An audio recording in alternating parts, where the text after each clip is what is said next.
तो एसएनपीवी से रिलेटेड जितने भी कॉलेज हैं सभी कॉलेज के UG BSc first semester, BA first semester, BCom first semester, BCA first semester सारे फर्स्ट सेमेस्टर का रिजल्ट जारी कर दिया गया है।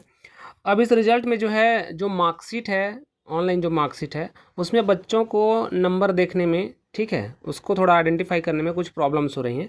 तो उस प्रॉब्लम का सलूशन यहाँ पे हम आज कर देते हैं। इसमें क्या है कि सबसे पहला जो आपको कॉलम देखने के लिए मिल रहा है, इस कॉलम में है ESE। क्या है? ESE।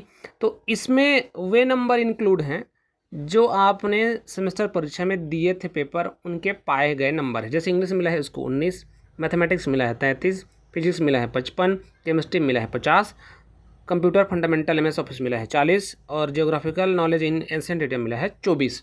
तो इस तरीके से आपका सेमेस्टर में जितने नंबर का पेपर था उस नंबर में आपने जितना पाया, उस सब्जेक्ट में जितना पाया है वह नंबर आपको यहाँ देखने के लिए मिलेंगे ESE में। तो ये ESE वाला हो गया। अब उसके बाद है CIA1। ये जो CIA1 है, ये CIA1 क्या है इसके बारे में मैं थोड़ा बता दूँ। CIA1 जो देख रहे हो यहाँ पे, इसमें आपने जो इंटरनल और असाइनमेंट जमा किए थे, जो जिस पेपर में इंटरनल और असाइनमेंट हुआ था, है ना, उसका क्या था हिसाब किताब? उसका था 20 + 10, यानी कि टोटल था 30 मार्क्स। ठीक है, कितना था? 30। 20 नंबर का आपने इंटरनल दिया और 10 नंबर का आपने असाइनमेंट जमा किया, असाइनमेंट क्विज वगैरह जो भी हो, तो टोटल हो गया 30 नंबर। तो 30 नंबर जिसमें जिसमें इंटरनल हुआ है और असाइनमेंट जमा किया है वो 30 नंबर के हिसाब से है, लेकिन जिसमें आपने केवल असाइनमेंट जमा किया होगा वो 10 नंबर के हिसाब से होगा। जैसे यहाँ पे इंग्लिश की बात करें तो यहाँ पे ये 10 नंबर वाला था केवल, तो इसमें 6 था इसलिए। लेकिन मैथमेटिक्स में कितना था? 30 वाला था, 20 का इंटरनल और 10 का असाइनमेंट, तो 30 में इसको मिला है 26। फिजिक्स भी वैसा ही था, 30 का था, तो 30 में कितना मिला है इसको? 26। केमिस्ट्री भी वैसा था, इसमें मिला है 25। इस तरीके से ये CIA1 का क्या है मतलब? CIA1 का है 20 और 10, यानी कि 30 नंबर वाला खेल। ठीक है। अब CIA2 का मतलब क्या है? CIA2 जो यहाँ पे देख रहे हो, ये CIA2 वो नंबर्स हैं, ठीक है, जो आपने जिस जिस सब्जेक्ट में प्रैक्टिकल दिलाया है उससे संबंधित है। तो प्रैक्टिकल वाला हिसाब किताब क्या था? प्रैक्टिकल वाला हिसाब किताब था यहाँ पे अब 15 + 35, 15 + 35 टोटल कितना हो गया? टोटल हो गया 50।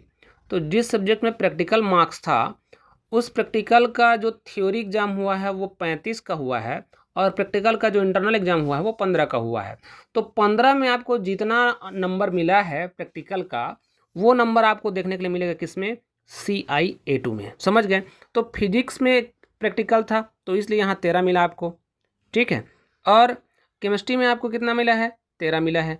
कंप्यूटर फंडामेंटल MS ऑफिस में कितना मिला है? 13 मिला है।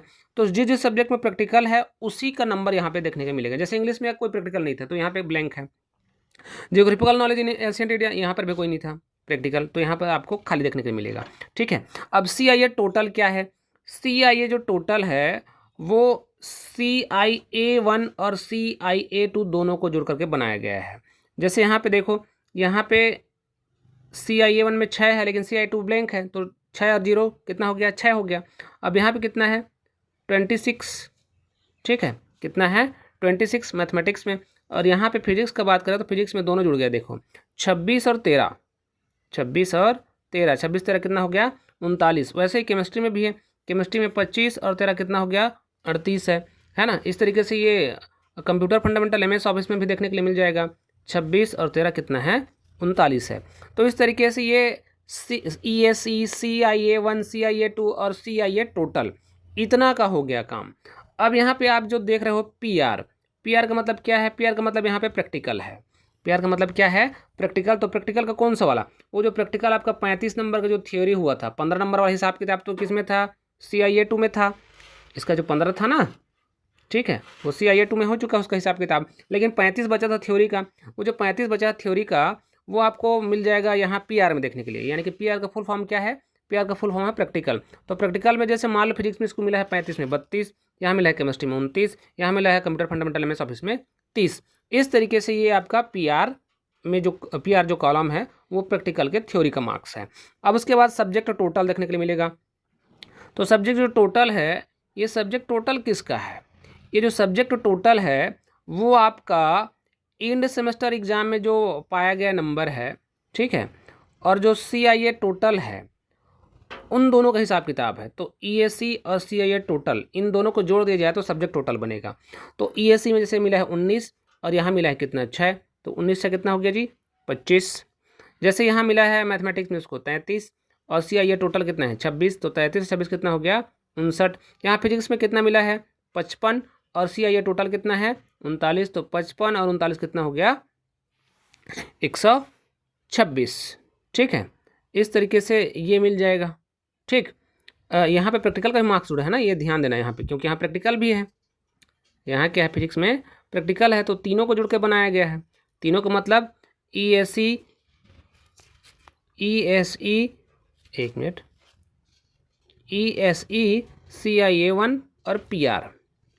ठीक है, इन तीनों का टोटल जो है वो सब्जेक्ट टोटल में देखने के लिए मिलेगा। तो फिजिक्स में यहाँ पे तीनों जुड़ गया, जबकि इंग्लिश और मैथमेटिक्स में केवल 2 ही जुड़ा है, CIA1 और ESE। ठीक है, केमिस्ट्री में भी वैसे 3 जुड़ेगा, यहाँ 50 मिला है और यहाँ कितना 38 और यहाँ ठीक है 20, ठीक 29 मेरे ख्याल से, तो यहाँ हो गया 117। तो इस तरीके से आपका सब्जेक्ट टोटल हो गया।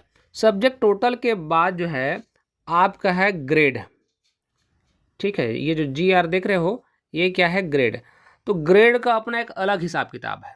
ग्रेड का क्या है, इसका एक अलग हिसाब किताब है। इसके लिए जो है NEP 2020 जो लागू हुआ है उससे जो है एक क्या बोलते हैं ग्रेडिंग का पॉइंट लिया गया है। उस पॉइंट का जो है यहाँ पे सिस्टम आपको देखने को मिलेगा। तो GR का मतलब क्या है, GR का मतलब है ग्रेडिंग। GR का मतलब क्या है यहाँ पे, GR का मतलब है ग्रेडिंग। इसका आपको मैं दिखाता हूँ। ये जो GR है हमारे पास, ठीक है, ये GR का जो ग्रेडिंग वाला है ये कहाँ पे हमारे पास, ठीक है, एक मिनट। अब वो जो ग्रेडिंग वाला था वो ग्रेडिंग वाला आपको यहाँ देखने के लिए मिल जाएगा। यहाँ पे देख रहे हो ग्रेड पॉइंट दिया है।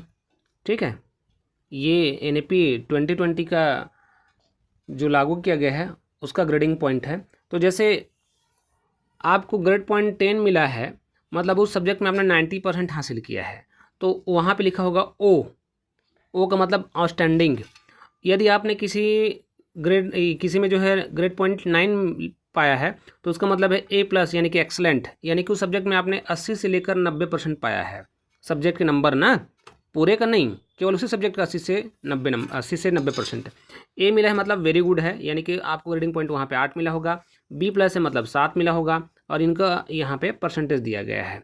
ठीक है, तो सब्जेक्ट के परसेंटेज के हिसाब से जो यहाँ पे आपको ग्रेडिंग पॉइंट मिले हैं। यदि किसी सब्जेक्ट में आपने 50 से 60% हासिल किया है, मतलब उसमें जो है आपको B मिला होगा। B का मतलब है यहाँ पे ग्रेड पॉइंट 6।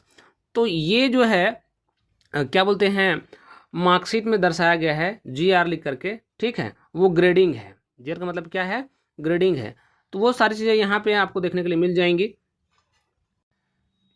अब पुनः फिर से रिजल्ट पे आ जाते हैं। अब इसके बाद क्या हमारे पास GP है। क्या है, ये GR तो ग्रेड हो गया, अब GP ग्रेड पॉइंट। अभी जो मैंने बताया GR उसका ग्रेड है और GP क्या है उसका ग्रेड पॉइंट है। तो 5 पाया है तो C है, 6 पाया है तो B है और 9 पाया है तो जैसे A+ यहाँ पे देखो है ना, A+ एक्सलेंट है। और ग्रेड पॉइंट जैसे 8 है तो A है, ग्रेड पॉइंट जैसे 8 है तो A है। इस तरीके से ग्रेड पॉइंट और ग्रेडिंग वो जो मैंने आपको अभी कॉलम बताया वहाँ से लिया गया है, यानी कि NEP 2020 का जो नियम बनाया गया है उसमें से ग्रेडिंग पॉइंट निर्धारित किया गया है। उसके यहाँ पे ग्रेडिंग सिस्टम आपको मार्कशीट में देखने के लिए मिलेगा। अब CR, यहाँ पे आपको एक और चीज़ दिखा होगा CR। क्या है, CR का मतलब है क्रेडिट स्कोर या फिर क्रेडिट पॉइंट कह लें, जो कह लें। तो हर सेमेस्टर जो फर्स्ट सेमेस्टर है उस फर्स्ट सेमेस्टर में जो है टोटल जो क्रेडिट था वो कितने का था, 20 क्रेडिट का था। कितने का था, 20 क्रेडिट का था। तो 20 क्रेडिट आपको यहाँ देखने के लिए मिल जाएगा। देखो जैसे 2 4 4 4 4 4 चौके 16 और लास्ट में 16 और 4 20। तो इस तरीके से आपका फर्स्ट सेमेस्टर कितने क्रेडिट का, 20 क्रेडिट का था। तो 20 क्रेडिट में जो है आपको जिसमें जितने जितने जो क्रेडिट मिले हैं वो यहाँ पे दिखाए गए हैं। तो वो कहाँ पे देखने के लिए मिलेगा, वो CP में देखने के लिए मिलेगा। ये जो ग्रेड पॉइंट देख रहे हो, इस ग्रेड पॉइंट में आपको देखने के लिए मिलेगा क्रेडिट जो है वो क्रेडिट पॉइंट आपको यहाँ देखने के लिए मिलेगा। तो किसका जोड़ करके बनाया गया है, ये 5 और 2 इन दोनों गुणा करेंगे कितना आएगा क्रेडिट पॉइंट, 10 आएगा। 6 चौक 24 यहाँ क्रेडिट पॉइंट, 9 चौक 36 यानी कि GP into C R, GP into C R equal to क्या है, सीपी है। यानी कि ग्रेडिंग पॉइंट और क्रेडिट का गुणा करके क्या बनाया गया है, सीपी बनाया गया है। ठीक है, समझ गए। तो इस तरीके से जो है यहाँ पे जीपी, सीआर और सीपी, इनका मतलब यही है। अब एक चीज़ और, यदि आपके पास रिजल्ट में जो है जैसे